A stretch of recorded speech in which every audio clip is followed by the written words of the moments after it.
This is not my encounter, but my aunt's. I would like to tell it from my perspective, as I was the one who had to deal with the whole mess this scammer created. My aunt at the time was 72 years old. She had been on Facebook for a few years, and it was mostly to keep in touch with all of us. She lived in an assisted living facility, but it wasn't a nursing home. She had her own apartment and was free to come and go as she wanted, but it was an activity-based place where she could go into groups, go to stores, play bingo, movie night, etc. Basically, she moved there to keep her social and active life despite her ongoing health issues. All residents just had to do was sign in and out when they left the property. My aunt was in a lot of religious groups on Facebook and always posted religious stuffs on her timeline. Most of my family and friends were Facebook friends with her. We sent messages and kept in touch. She ended up meeting this guy in one of the religious groups she was in on Facebook. His name was Charles Barnes. He was in his 50s, or at least the photo the scammer used was a man in his 50s. We later found out it was a stolen picture of a man named Stuart James, who was a retired military guy. My aunt stated talking to this man made her feel happy. We think it started around June of 2020. During the pandemic, the place she lived at didn't do any group activities, so the isolation was huge for her. We were unable to visit her due to the restrictions, and the group outings that she normally attended stopped. My aunt stated this online friendship with this guy started. She said he had told her that he was a widow, and so was my aunt, and his wife had died of cancer. My uncle, her husband, had died of cancer too. He had a grown daughter who was in her 20s, and that he stated he was 59 years old. He told her that age was just a number, and sent her loads of text messages with various religious sayings. Reading their chats after this whole thing came to a head, he had sent her tons of love songs, Bible verses, and they had long chats about the Bible. This scammer was very religious.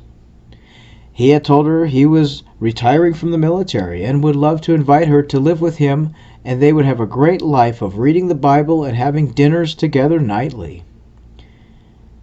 That his military pension would be more than enough to care for her. It was a bit much, but they continued their chat through the summer. Since my aunt was unable to go anywhere in a group setting at her facility, she normally would take the bus with other residents to go shopping, so she stayed at home chatting to this guy day and night. He told her sad stories of how he lost his wife, how he never thought he would love again until he met her. He claimed he was finishing up a mission in Africa, and once it was finished, he would come and find a way for them to meet. My aunt shared too much by telling him she was in an assisted living facility, even giving him the name of the place. He easily looked up the place because in one of their chats he made the comment that she's paying a large amount of money for her apartment. Yes, it's an all-inclusive complex. Meals, entertainment, rides, etc. are all included in the price, so the rent is high. She paid around $3,400 a month for her small one-bedroom apartment. But at the time, she had a pension and her deceased husband's retirement. She was set for the remainder of her life without having to worry. He ended up asking her for iTunes cards. At first, she did not drive, so she's unable to go get them without proper transportation, and the facility had stopped all driving transportation due to the pandemic. So she was basically stuck.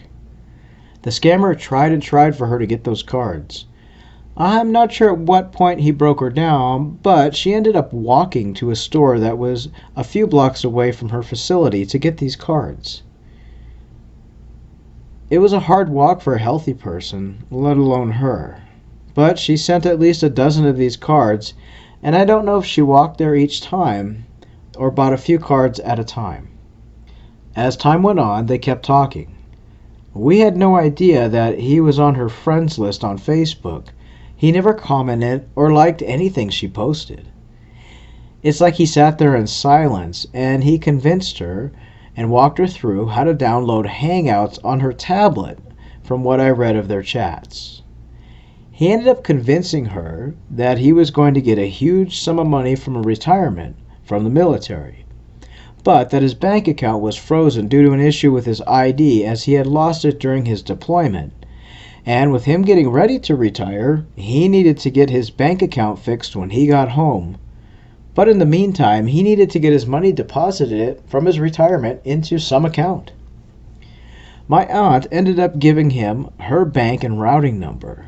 He had asked her if she does online banking, which she doesn't, so he set her up with the online banking through her bank. He walked her through step by step how to set everything up and ended up getting access to her account, as he told my aunt that she would get it all taken care of and that she would not have to worry or stress out. She thought he was being kind, helping her with online banking and being a loving partner, but in reality, he was a snake. He promised he was buying a house for them in Florida, where she's always wanted to live as she loves the warmer weather, the beach, and the sun. She currently lived in Minnesota and always hated the long, cold, gray winters. This all came out when the assisted living facility called me letting me know her rent check bounced, and they had some concerns about us not bringing supplies she needed as she walks nearly every day to the store. I was in shock. Her rent check can't bounce. She had over $100,000 in savings, and her checking was getting her pension regularly as well as my uncle's retirement and other annuities she had, so she had steady income every month to cover the rent and then some. I told the director of the facility it must be a mistake, and we scheduled for me to come in the next afternoon and be signed in for a personal meeting with the financial director of the facility. I was her emergency and financial contact should anything happen to her. I didn't want to cause my aunt any harm or to become upset, so I didn't tell her the next morning that I was coming. If it was just a mistake with the bank, or maybe they entered the wrong payment into the wrong apartment number, as that's happened in the past, it would be fixed and she wouldn't have had to worry. When I came to the facility, the director sat me down and showed me that they had gotten notice that her check had bounced for insufficient funds. I ended up calling the bank then and there. I was on her account as someone they could talk to about her account. The bank manager I spoke with told me that her current balance is zero and her savings is zero. There had been several transfers on her account to a blockchain wallet account, and large amounts of money had been withdrawn over the account's time for several months. Transfers for online payments, transfers for Western Unions, as well as an investment company for stocks. That company in question deals with also online trading and Bitcoin accounts. I exploded at the bank manager, telling him this must be a mistake. This can't be her right account. There must have been something that was compromised. My aunt doesn't even know what a Bitcoin is, let alone how to invest it. The manager explained to me that according to their records, my aunt had called and verified her information for the transfers, and that they had gotten an alert on her account, and she called to verify that the transfers were okay. There were several for $10,000 and $15,000 at a time, which she verified. I hung up with the bank manager absolutely disgusted, and still didn't believe that this was going on. It had to have been a mistake. And I would venture to say maybe the bank made a mistake. I would return and talk to the bank after my meeting with the facilities manager. Then, the facility manager reported to me that several desk receptionists reported that my aunt was going out nearly every day to the store. They were concerned as it's quite a walk for someone in the hotter days for her age. She would go out, and sometimes she even called a taxi to take her to the store. They were concerned that the family members weren't bringing her supplies as she needed, and they reminded me that there is also online grocery ordering that they could set up for her.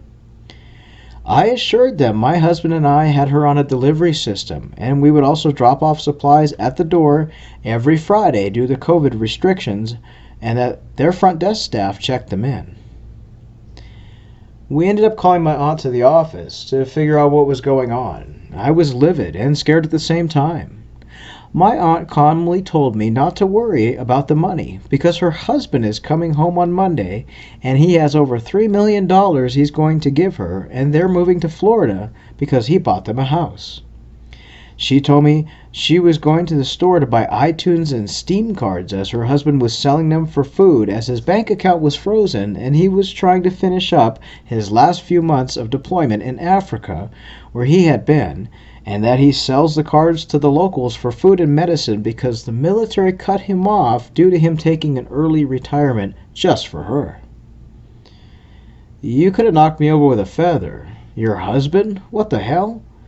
My aunt explained that she met this man online and told me the whole story. She told me that she had to transfer money to Bitcoin for him, and he showed her how to open an online account as well as she paid for his retirement documents that had been processed for a fee and sent thousands of dollars to people all over the United States who she thought were military processing agents.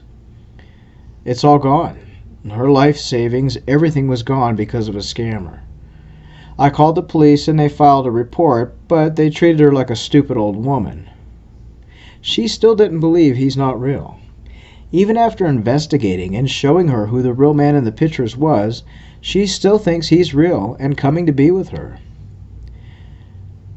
I messaged the scammer and told him I knew what he was, and suddenly he vanished from her Facebook and Hangouts app. My aunt won't accept that he's fake. We ended up having to move her out of her apartment, and she now lives with us in the spare room.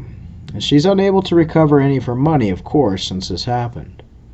Her Facebook was filled with friend requests from fakes, some real guys who we knew were scammers, and all sorts of weirdo people.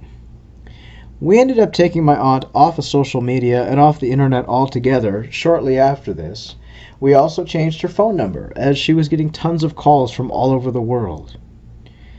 This scammer took a total of $117,000 from my aunt, between the Bitcoin accounts, money transfers, online transfers, iTunes and Steam cards she bought, and we're still finding more transfers and bank information where everything went.